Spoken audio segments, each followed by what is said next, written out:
Hello dear student, welcome to physics नमा। आज के इस वीडियो में हम लोग JEE मेंस 2022 में फिजिक्स से आए एक क्वेश्चन को सॉल्व करेंगे। यह question laws of motion chapter से लिया गया है।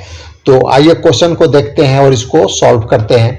ए block of mass m placed inside a box descends vertically with acceleration a।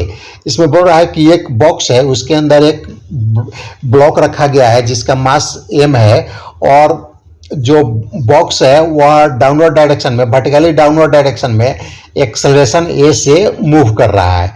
The block exert a force equal to 1/4 of its weight on the floor of the box. अब जब box acceleration ए से downward direction में move कर रहा है तो जो block है बॉक्स के फ्लोर पर जो ब्लॉक का जो वेट है उसका 1/4 फोर्स लगा रहा है। The value of A will be, तो हमें जो एक्सेलरेशन है बॉक्स का वो मालूम करना है। तो आइए देखते हैं। यह बॉक्स है और यह वर्टिकली डाउनवर्ड डायरेक्शन में एक्सेलरेशन ए से मूव कर रहा है और उसके अंदर एक ब्लॉक एम रखा हुआ है। तो हमें मालूम करना है कि जो ब्लॉक एम है वह कितना फोर्स फ्लोर पर लगा रहा है। तो आइए देखते हैं।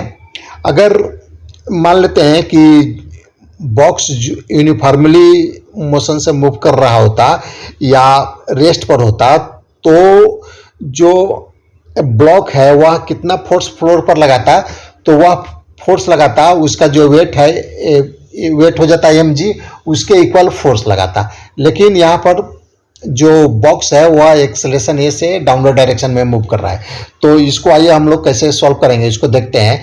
Now consider the situation when box is descending with an acceleration a with respect to earth. तो अर्थ के रेस्पेक्ट में एक्सेलरेशन ए से मूव कर रहा है box. You may consider the box as an non inertial frame. तो box को हम यहाँ पर नॉन इनर्शियल फ्रेम कंसीडर करेंगे।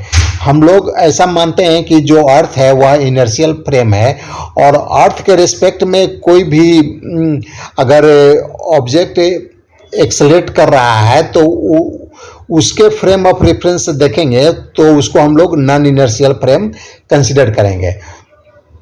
If we want to apply Newton second law of motion from a non inertial frame then pseudo force has to be considered.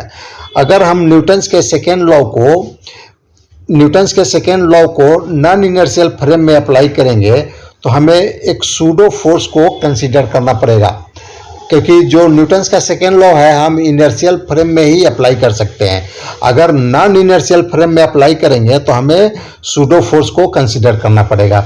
Pseudo force is an imaginary force and act in opposite direction of the acceleration of the non inertial frame.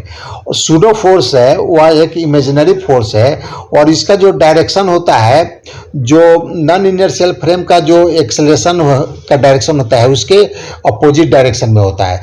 तो यहाँ पर ये downward direction में non inertial frame यानी box का direction है, तो pseudo force का जो डायरेक्शन होगा अपवर्ड डायरेक्शन में होगा और इसका जो मैग्नीट्यूड हो जाएगा m में होगा। और जो ब्लॉक है उस पर डाउनवर्ड डायरेक्शन में mg force due to gravitation लग रहा है, तो और अपवर्ड डायरेक्शन में नॉर्मल फोर्स लगेगा और ये क्वेश्चन में दिया गया है नॉर्मल फोर्स है mg/4। तो block will exert force on the floor will be. तो अब देखिए ब्लॉक कितना फोर्स लगाएगा, तो देखिए mg डाउनवर्ड डायरेक्शन में है और अपर डायरेक्शन में सूडो फोर्स m में है, तो ये दोनों को हम माइनस कर देंगे, mg में से m में माइनस कर देंगे तो जो नेट वैल्यू आएगा वही फोर्स ब्लॉक m लगाएगा। तो according to the question mg - m equal to mg/4, तो a इक्वल टू हो जाएगा g - g/4 equal to 3g/4। तो आज का यह वीडियो समाप्त हुआ और आपको पसंद आया तो इसे लाइक करें, शेयर करें। Thanks for watching.